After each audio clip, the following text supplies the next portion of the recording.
Hello, everybody. Welcome to We Accelerate, the people that are joining us in the Zoom webinar on YouTube, via LinkedIn. It's awesome to have you with us. Welcome to our session on innovating for zero carbon with Do Day and Count Us In.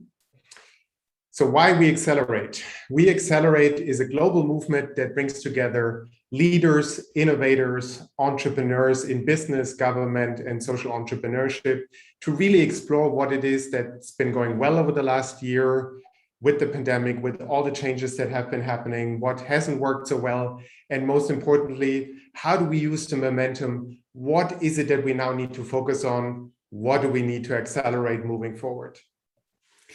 And actually talking about accelerating and talking about net zero carbon, I think there's one thing that really strikes me when we talk about climate change is that there's still such a huge gap between the theoretical knowledge we have and what actually gets done.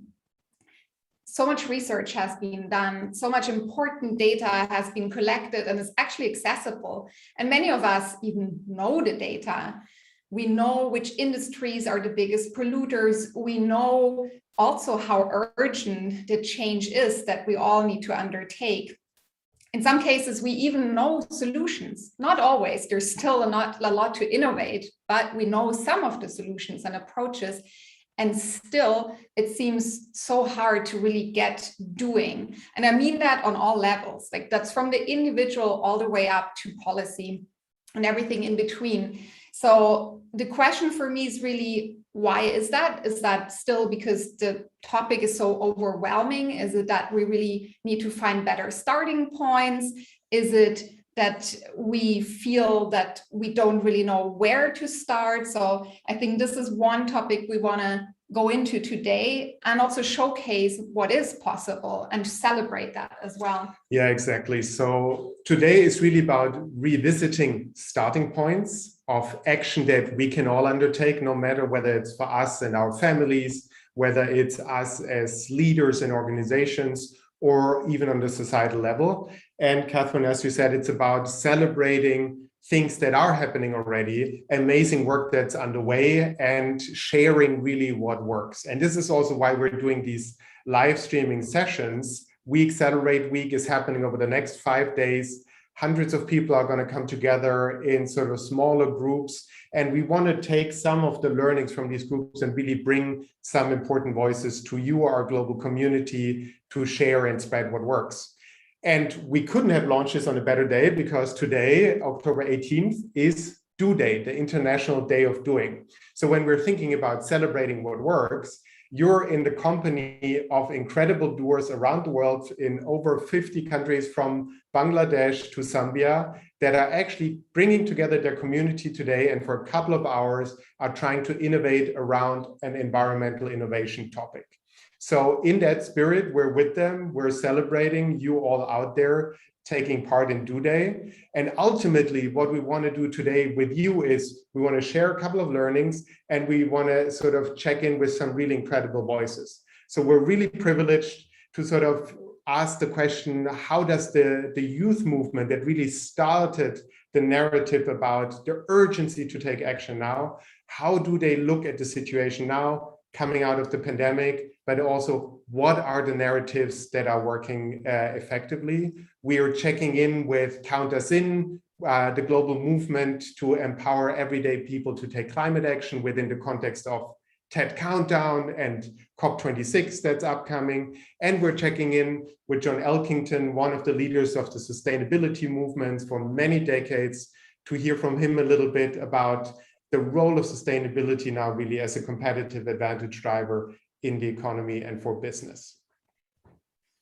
That sounds amazing. I'm already looking forward to it. And before we get there, we just wanted to share 3 major learnings from our work in the last year that we've done with lots of different organizations, with leaders around the world. And the first one I want to share is really that what we discovered is that yes, a lot of the theoretical knowledge is out there, but actually leaders do still need a lot of learning and upskilling when it comes to climate change, because actually, whilst most leaders worldwide by now say that carbon reduction is key to their sustainability agenda, actually research shows that only very few know really what is behind climate change, and then also how to really get active.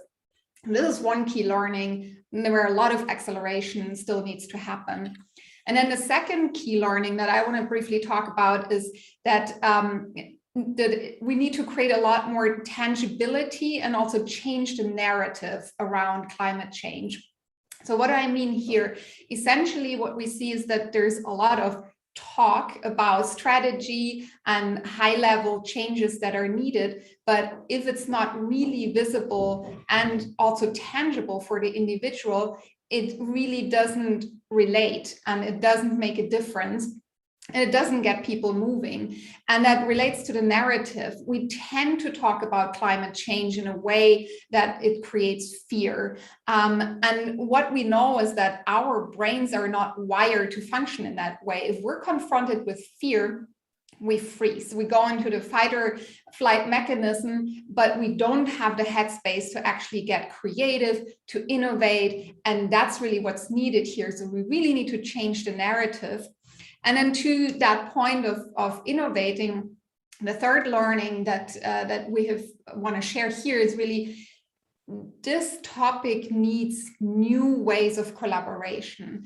And I mean this in a very serious way. This is not something that anybody can create all the solutions by themselves. And so it means that we need to create access to solutions that work, and we need for large organizations to adopt those solutions to then accelerate their impact.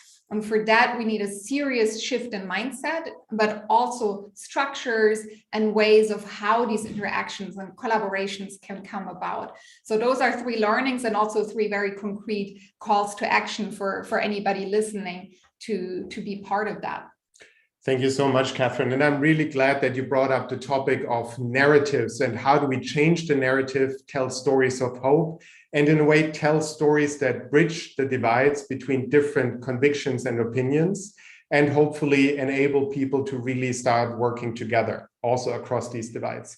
And we're super thrilled today that we have actually slated Joel Kemker with us, an incredible filmmaker who started filming a documentary about the youth activist movement, the climate movement, when she was 15. And she's now working together with Lisa Rose of an amazing new streaming platform, Waterbear.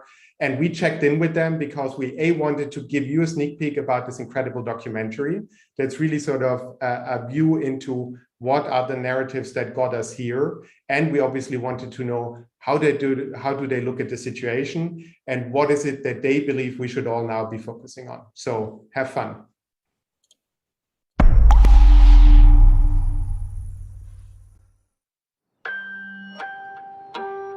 Do you remember what it was like to be a kid? The world seemed so huge. Your future was going to be great. Come on then, high five, Slater.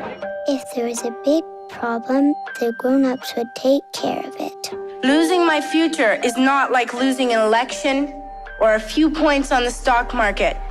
But what if there was a big problem and the grown-ups didn't take care of it? What would the kids do then? We place our trust in you. You should be ashamed. This is the story of a girl who was worried about a big problem. We have a lot of work to do. I'm passing on the baton to you. She had friends around the world. Would it hurt you just to come take a look? As a youth, we're standing here to say our voices will be heard.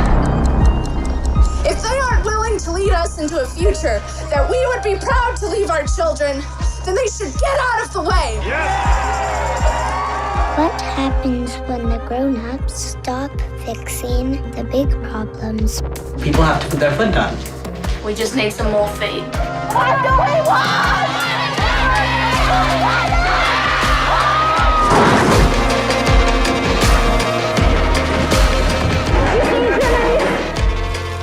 We have not come here to beg world leaders to care.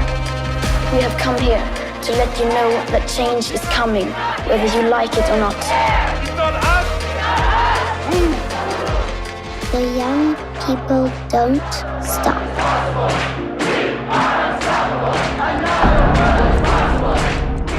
The young people don't stop.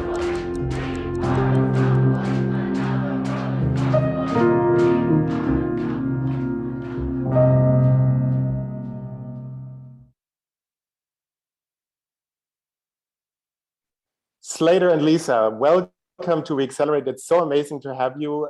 Slater, you're a filmmaker. You've directed Youth Unstoppable that we want to talk about, Lisa, and then we want to hear a bit about Water Bear, how we can tell great stories. And what we're obviously super curious about is, you know, from your experience, what does it mean to build a movement successfully? What are the stories that now need telling? And what do we need to focus on from here? And what's your experience?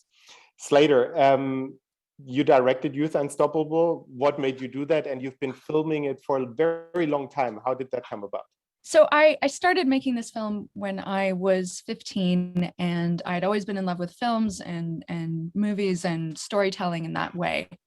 When I was 15, I had the opportunity to represent Canada at that year's Environmental G8 Summit as a youth delegate, and realized that all of the young people there were essentially a glorified photo op for the ministers to be posing with the happy youth of the future kind of feel. And I was incredibly upset and didn't really understand why that was happening, because there were young people there from Bangladesh, from the global south, who were incredibly dedicated and determined to try to find a way for us all to connect over this abstract, overwhelming issue. And so for me, I didn't know how to be an activist. I didn't know how to necessarily get involved in the world of climate change, but I knew that I loved movies. And so I felt like if I could just start capturing the story of young people, capturing their voices and sharing them, that maybe I could make a difference. And then, as docs have a habit of doing, it ballooned into a 15-year project that took over my life. 15 years. And now Yes. It's out for the world to see, is that right? It is. It's such a relief and amazing and so exciting. Incredible. Congratulations. And Lisa, tell me, you're part of a group that started a new streaming platform. Why and how did you come across Slater? How did the two of you team up? Yeah, that's a really cool question, actually.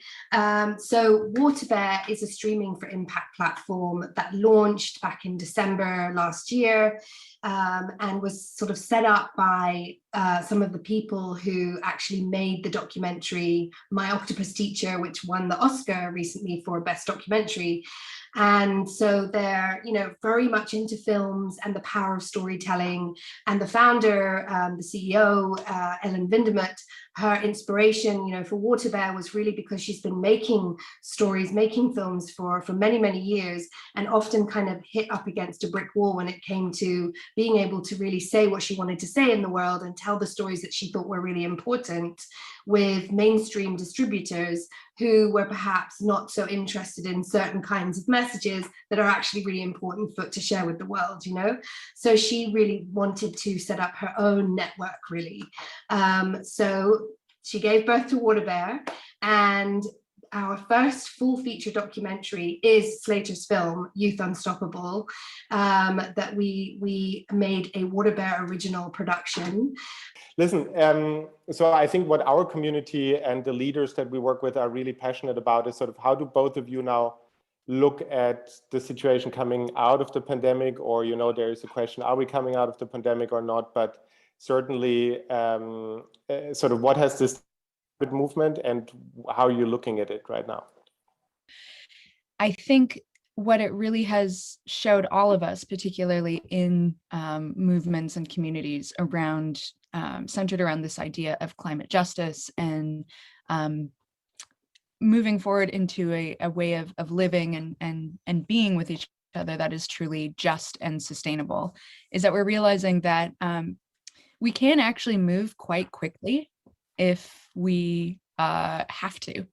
And we're now at this point in time where all of the parameters of what we thought of the time that we thought that we had in order to shift the way that we function with fossil fuels, with food, etc., has dramatically been cut smaller and smaller and smaller with each year, and we're realizing that we have to move a lot faster. So I think with COVID-19, it's weirdly given me hope that we can actually move fast when we need to. And I think what it's also shown is that people are starting to learn how to communicate and to listen to each other more effectively, because we've had to, because everything has been forced into Zoom meetings and things like this if we can't actually connect in person. And that human connection, that emotional aspect of what makes us all human and a shared human family, I think is more apparent than ever. It's really exciting to me to think of how people collectively are in this state of awakening together. And Slater, can I follow up here briefly when you say the sort of state of awakening, or that we have the feeling that there's a sense of a change of mindset? How does that play out for you in terms of the generational question? You know, one of the stories that I hear very often when I ask senior leaders in government or business what they're optimistic about, and often the answer is young people, right? The next generation, they will take care of it. And it obviously also means that you know, once you're in a certain place or time in your life, it all seems very complicated, and then there's been this push, right? And there's really a generational question at the heart of this as well. How do you think that is playing out now in the midst of the pandemic and all these changes that we've been experiencing and that you spoke about?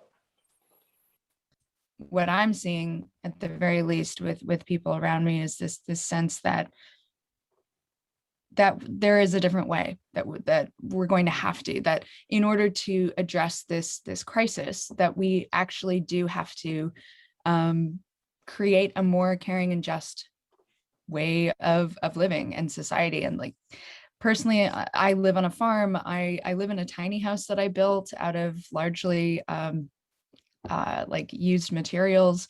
And during the pandemic, some of my friends who were living in the city and wondering how long this would be, what their lives would look like, ended up moving out to the farm as well and building tiny houses themselves.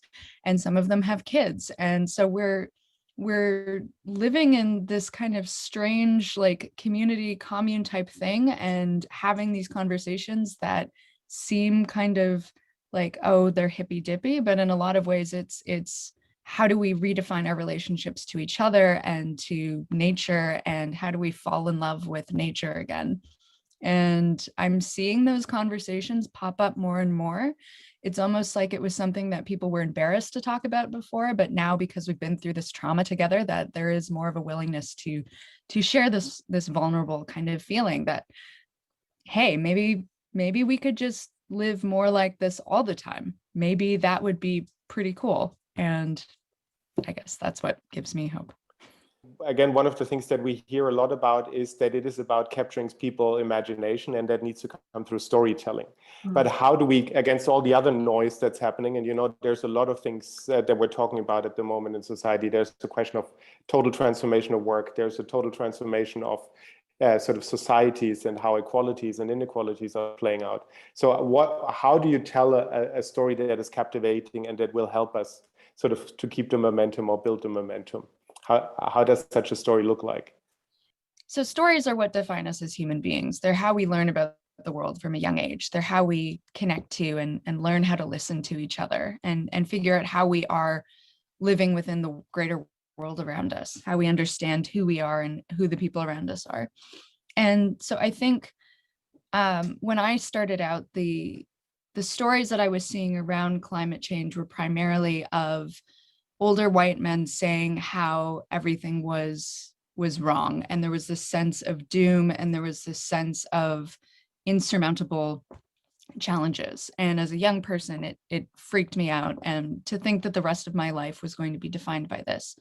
And so what I've strived to do, what I think a lot of other storytellers within this space have been striving to do, is to create stories that aren't glossing over this moment that we're in, but are reminding us that the world that we live on is worth saving at whatever point in time we're in, and that human communities and culture are worth saving, and that this doesn't have to be a doom and gloom situation. This can be the greatest opportunity that we've ever been given as human beings to be more entrepreneurial, to have better air, water, more jobs, better innovation as a solution. It's kind of amazing that in order for us to essentially save ourselves, we end up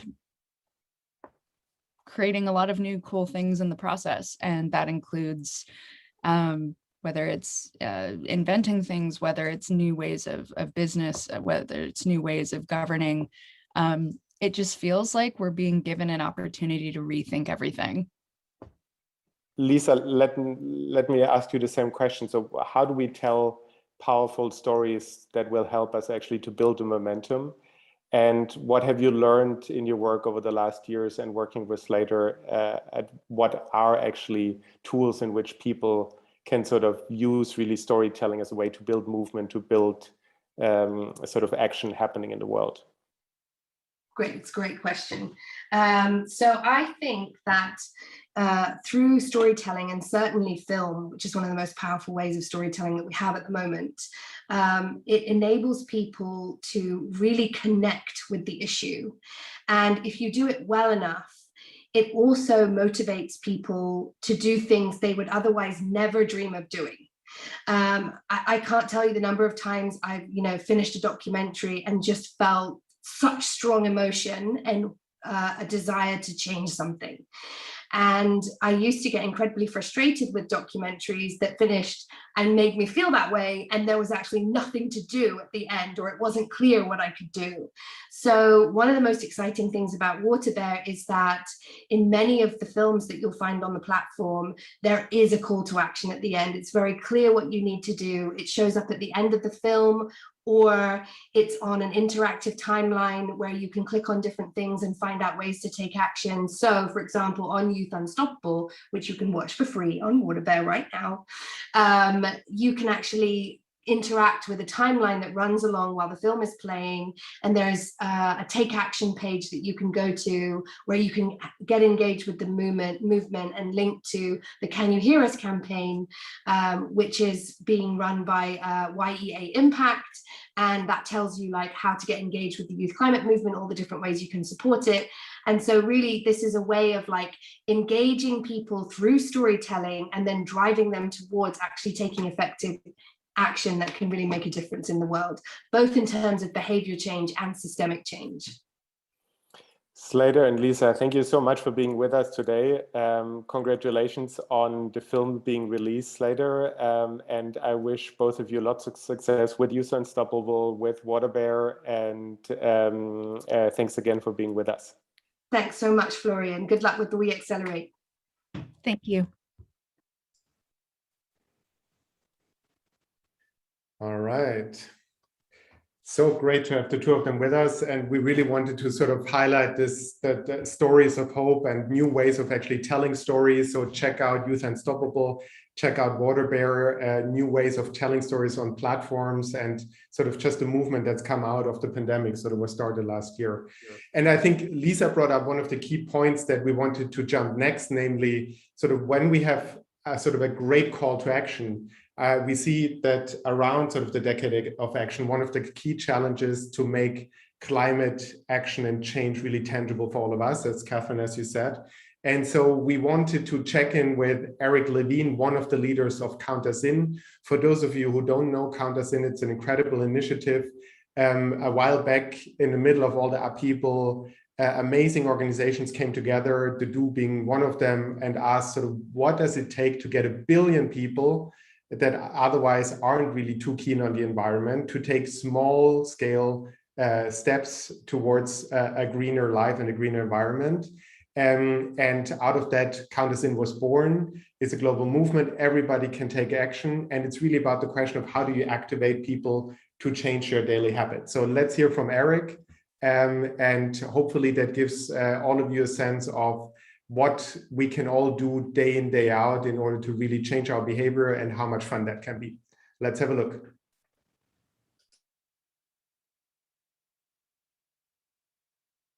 Dear Eric, thank you so much for being with us today. It's such a privilege. You're one of the leaders of Counter Zin, the global campaign to empower everyday people from around the world to take climate action steps. Can you tell us a bit more about it? How does it work? And why do you think it's on all of us to take action now?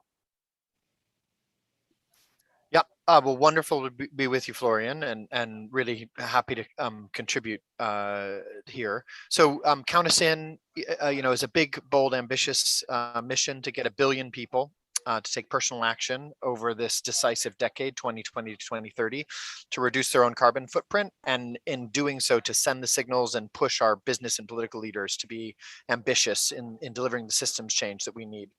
And I guess the short answer to why we all need to be part of it is we need every single player on the playing field to address climate change. Whether you're a city or a national government or a small or a big business or a university or an individual person, like myself, my family, and my household, we all need to pull every lever that we can as quickly as we can, because the situation that we're in really requires that kind of urgency. And Count Us In it's an umbrella that allows, whether you are a football fan or an entertainment consumer or an employee of a big business, a road that you can take action, know that matters, and see that adding up to something bigger. I think that's the key part of us doing it together. And one of the things that I love so much about Count Us In and the work that you're doing, that we're doing together, is around sort of these very pragmatic steps that people can take. Can you speak a bit more to sort of what is it that all of us, no matter what kind of lifestyle we have, we can actually do for the climate now? Yeah, absolutely. So, I mean, we can all think of different, each of our lives is different. So each of our carbon footprints is different. But if you think about some of the big areas of our life, our transport and how we get around, and, can I get away from that, fossil fuel combustion engine car as my method of transport? Can I fly less?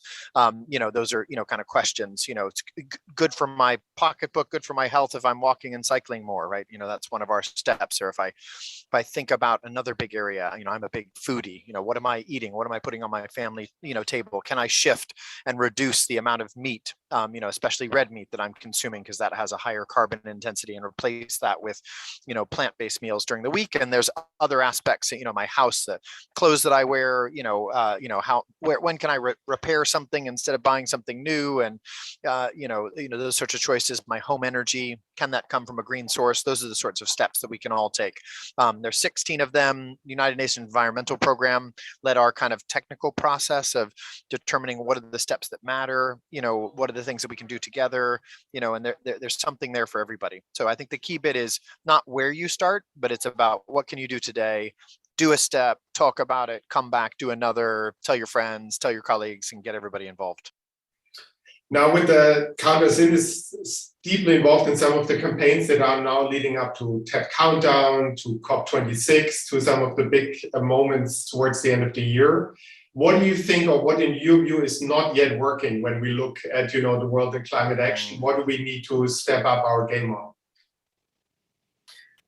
Well, if you read the reports from the UNFCCC and the wonderful, amazing, dedicated scientists who are telling us, I think the short answer is nothing is working as fast or as big as we need it to.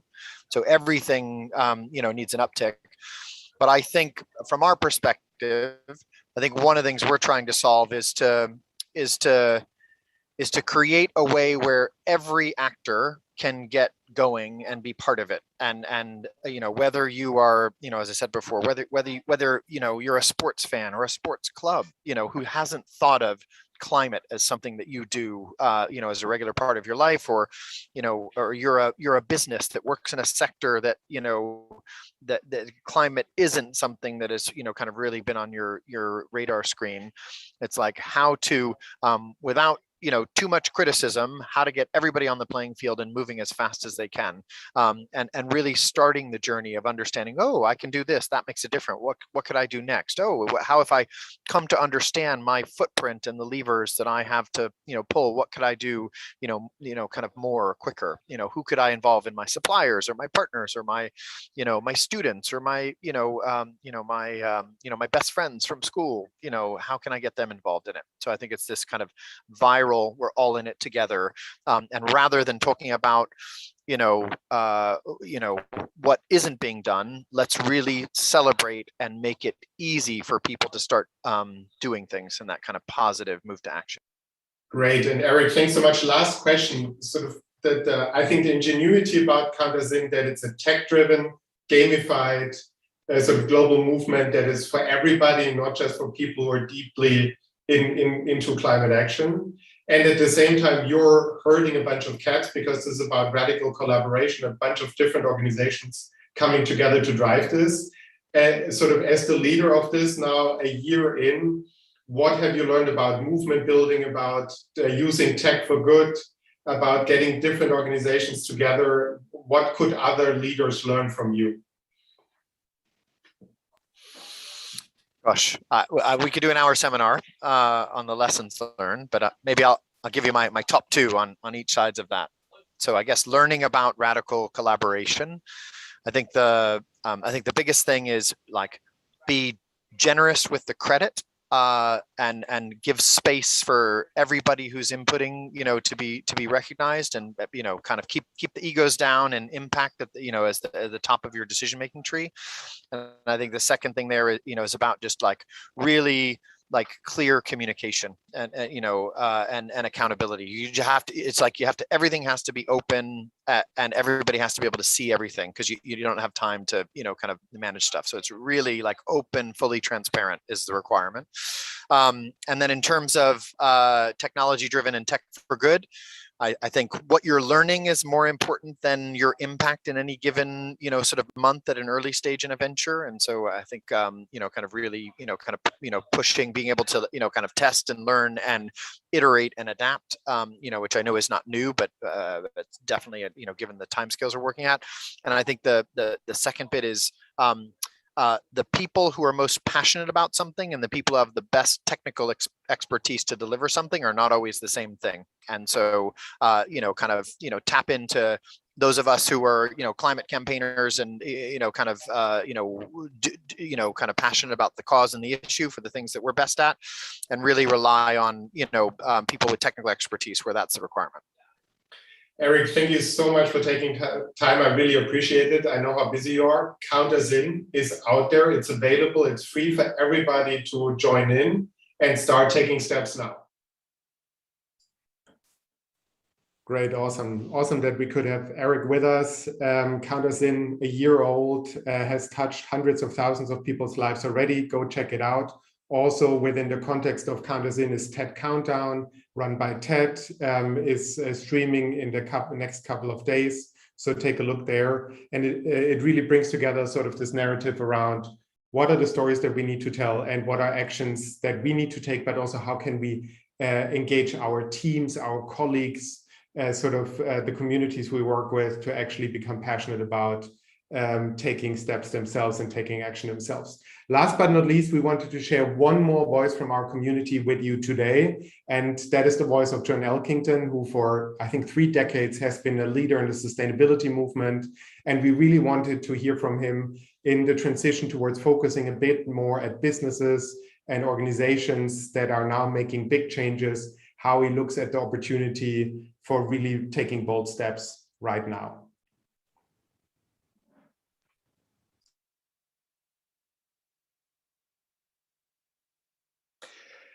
John, it's so wonderful to have you with us today. Thank you so much for making the time.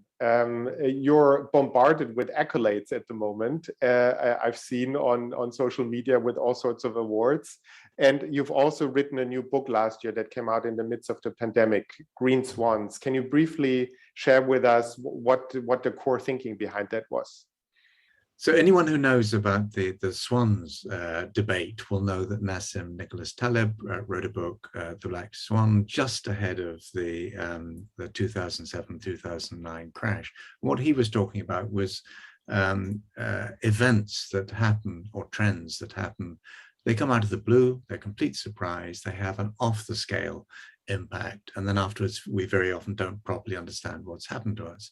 He's been often asked whether COVID-19 is one of those, and he says no, because we saw it coming. But my idea was simple, and it's just that black swans do actually embrace positive solutions that go exponential, but I just want to make it very clear that there is a category of market shifts which we can label as green swans that are potentially taking us in the right direction towards systemic change, towards climate solutions with the necessary urgency and scale. So that's where the idea came from. And do you have the feeling that COVID has accelerated this or has slowed it down? Where do you think the momentum is at the moment? Florian, I think it's obviously both of those. I think if you look at the Gates Foundation and their analysis of people pushed into extreme poverty, I think last time I looked, it was something like 35 million people now pushed into extreme poverty by COVID. But at the same time, I think something really profound has started to happen. And that is that people have suddenly begun to realize that everything is connected. These issues are not simply going to be addressed by incremental solutions. They have to be addressed by systemic solutions. And very typically that's been done by governments. At the moment, governments are not being incredibly strong in their responses. Yes, we have the EU Green Deal. Yes, we have possibly, if Biden gets it through, a $3 trillion recovery plan there. But at the moment, a lot of this is being left to business and to some considerable and growing degree to financial markets. And I think I totally agree with that. That's my sense as well. And I'm wondering if we then look a bit sort of more specifically at the silver linings. Is there something that you see that has been going well, sort of coming out of COVID, where you see that there is a shift towards a more sustainable economy or more innovation where businesses are capitalizing on now? Well, I think there's been a big uptick in people talking about this. So if you look at the financial markets, which I just ended on, I mean, I think ESG, environment, social and governance investment is just everywhere. But again, people don't totally understand what the hell they're talking about. So there's a shakeout happening on that front. But that's how we operate as a species. We sort of have these feeding frenzies or stampedes. So I think, yes, COVID, the pandemic, has spurred recognitions and to some degree action, but action on the scale that's actually needed is not yet properly happening. And I think that's going to happen in the next 3 to 5 years, whether we like it or not. It's not exactly inevitable. We have to work extremely hard to make it happen.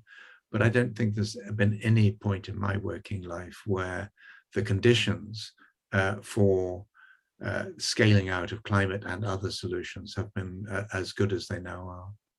And you've been sort of following and driving this for decades now. So to entrepreneurs, to business leaders that are watching this, that are part of the session, what would be your recommendation or your advice? Well, several things. One is just recognize this historical moment for what it is. It's the biggest opportunity that our species has ever had, bar none, if we get it right. Entrepreneurs will fail, and in considerable numbers. I've often felt that when one of these sort of really disruptive seismic shifts happen in the global economy, one of the indicators will be the number of company failures, because people will either be invested in the old order and then they'll fail, or they'll be experimenting too early or in the wrong models or whatever it might be, and then they'll fail. But so stamina and having the sort of interconnections that give you resilience, I think, are enormously important. I mean, it's a badge of honor that people say, and I tried 5 startups and then the final one, Google or whatever, worked. And there's a truth to that. But also, I think, finally, I think recognize that we're all in this together. There's a tendency in my age group, the baby boomers now, to say, we tried, we were environmentalists, now it's over to the younger lot. We can't do that. It would be deadly dangerous if we did that. We've got to support all generations, but particularly the younger people whose future this is, who are now only just coming into this with all sorts of challenges ahead of them.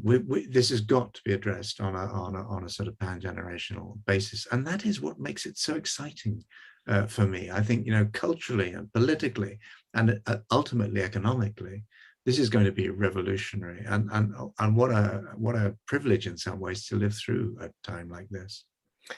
Thank you so much. And let me finish maybe with one follow-up question on the baby boomers, because they're still sort of in power often when it comes to the large organizations, the supervisory boards. And I see that many are really ambitious and they are trying what they can, but it's still slow going, right?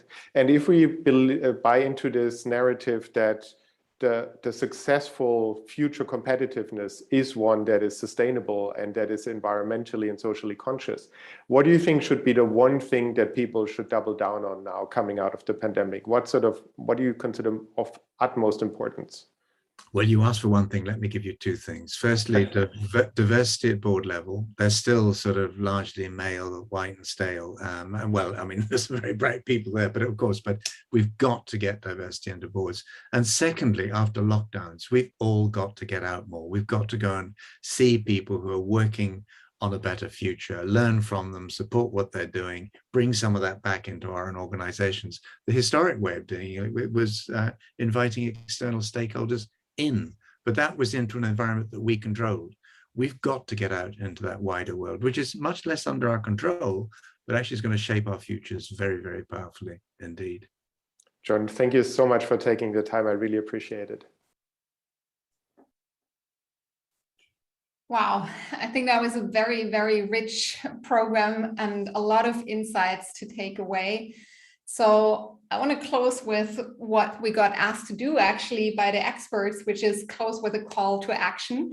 And I have a pretty simple call to action, or rather two. So one, everybody out there, if you're already doing, if you want to do more, if you want to get started, wherever you are in this journey, here's our invitation for you to join our global community of doers. So check us out, come to the Do community, you can register, you can find like-minded people, you can find others who are working maybe on similar topics or completely different, and you bring your expertise together and really accelerate that impact. And secondly, for those of you who are part of a large organization that needs to accelerate or speed up with their transition, with their way of how they approach the topic of creating more carbon neutral economies, reach out to us. We're happy to be in the game. We're happy to be involved, to talk and to find ways of how we can create ecosystems and ways of collaborations to help you speed up that journey. And so that's our offer. Really excited to have had everybody who is listening in, who was sharing. Really grateful for our amazing speakers who shared their wisdom today. And again, also to celebrate everybody who is already doing, who's out there around the world as part of Do Day, who's participating and Count Us In, or any other initiative that you're leading. Every step is super important. So let's keep going and let's inspire others to do more as well. Keep doing and let's collaborate. Have a great day. Bye-bye.